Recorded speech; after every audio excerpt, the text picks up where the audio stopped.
It's day 3 here in Leeds. We've got Mike Procter with us. Mike, so far, the Peterson and Peterson show. Yeah, it certainly has been the Peterson and Peterson show. Alvaro Peterson opening batting for South Africa, playing a superb innings under a lot of pressure. And it really was a hallmark of a guy who's got a lot of confidence and the hallmark of the character within the South African team.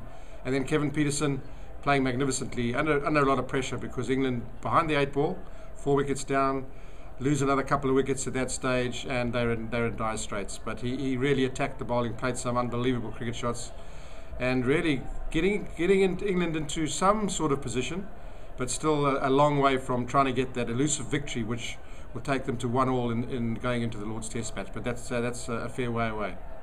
Let's talk about the South African bowlers. At Headingley, it's look up, not down. And this morning there was a mix of cloud and sun. It cleared a bit, it clouded over again. Do you think they were put off in any way? No, I don't think so. I think they didn't bowl maybe as well as they could, but the England batsmen certainly dug themselves in and looked a lot more positive. The intent, a lot more intent there than at the Oval. And I think that victory had, for South Africa definitely had an effect on England. And their batters came out and played well. They consolidated. They left a lot of balls.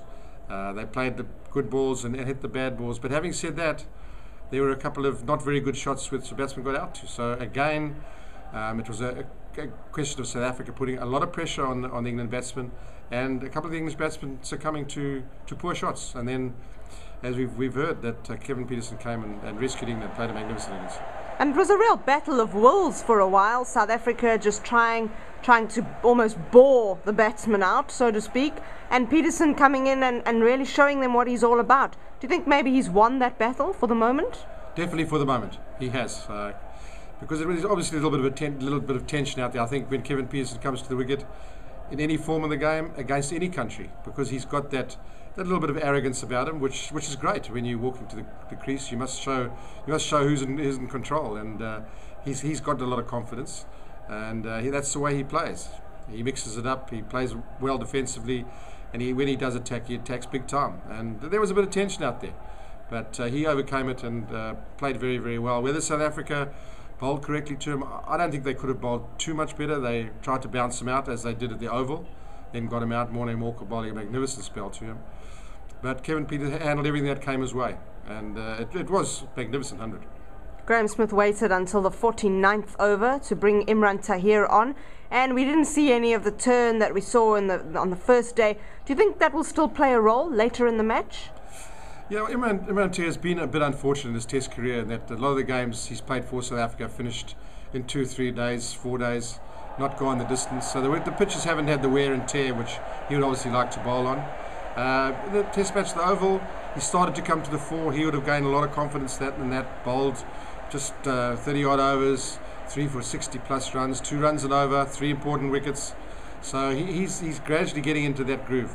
What I do think is that what's going to be interesting, and only time's going to tell, but the only chance England have really of winning this game is if they do get big runs in this first innings. Kevin Peterson's really, he's put his mark down, and England can still make a fairly big total, and they're going to have to do that. The question remains, if they do get a big total and try and put some pressure on South Africa, will they miss Graham Swan?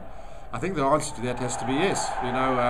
If we're talking about before the Oval Test, he would have been he was the #1 bowler in England and #1 bowler in world cricket, and he was the difference between the two sides as having the class spinner.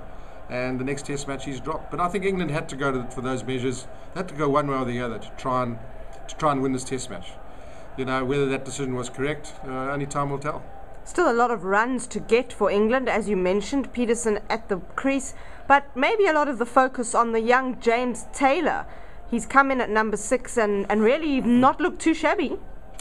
He's played very, very well. We've been talking about it, and is he under a lot of pressure or not? Of course he's under a lot of pressure, but I think in a situation like that, the way he's got to look at it is to say to himself, well, I'm in a situation where England desperately needs runs. Number 6 berth, they haven't made runs for a lot of Test matches. I think they're averaging 14 in the last 12 Test matches or something. And he's come into that position, and he's really played well. He played every ball on its merits. South Africa bowled tight to him. They tried to attack him. They tried to bowl outside the off stump and wear him down a bit. But he's handled it all very, very well. Played every ball on its merits. He had every loose ball, he's scored runs off, and he does definitely look a future prospect, bright prospect. No draws at Headingley, well, 2 draws at Headingley since 1981, and we've had some weather. Do you think we'll get a result here, and if so, what needs to happen for that result to take place? I think for the result to take place, we've got to get maximum time left. I know we can make up time, but near enough maximum time. And if we're going to get a result, I think England are going to have to play not very well, because South Africa have got to get another, a lot of wickets. They've got to bowl England out a second time. Or South Africa have got to play very, very badly. I can't see either thing happening. I think England have steadied the boat a bit. South Africa have been playing fantastic cricket since that first day at the Oval. So I would say at this stage in time it's heading for a draw, which means that the all-important Test match at Lord's, England have to win to draw the series and remain number 1. I think the number 1 in this after this Test series will be South Africa. I think they are the superior side. Do you think their bowlers will be particularly unhappy with the way things have gone today? I don't think so. The wicket is pretty good. As you said, there's no turn there. It seemed a little bit when the cloud cover comes over. It does seem around a bit, and you need a little bit of luck if you've got the ball in hand, because normally when it seems as it has done here, it's almost done too much past the bat. But I don't think they'll be too disappointed. You've mentioned that the side that becomes number 1 will be the one with superior qualities, and you've said that is South Africa. Do you think this day and then maybe even the next day is going to be a true test of that superiority, because they're probably under real pressure and real attack for the first time in the series now? Yeah, I think so. I think it's good from a South African point of view, because suddenly they are under a bit of pressure. They were under pressure at the Oval, and they played there, as I said, fantastic. We all know what happened there. And here again with Peterson, and they're under a bit more pressure here, because they've got someone who's really taking the control of the match, really going out there and batting and overcoming the South African bowlers. So that's the kind of pressure they're under. How do they handle it? I don't think they'll be disappointed. I think the more South Africa bowl, the more they feel, the more time they spend out there, I think they're going to get better and better.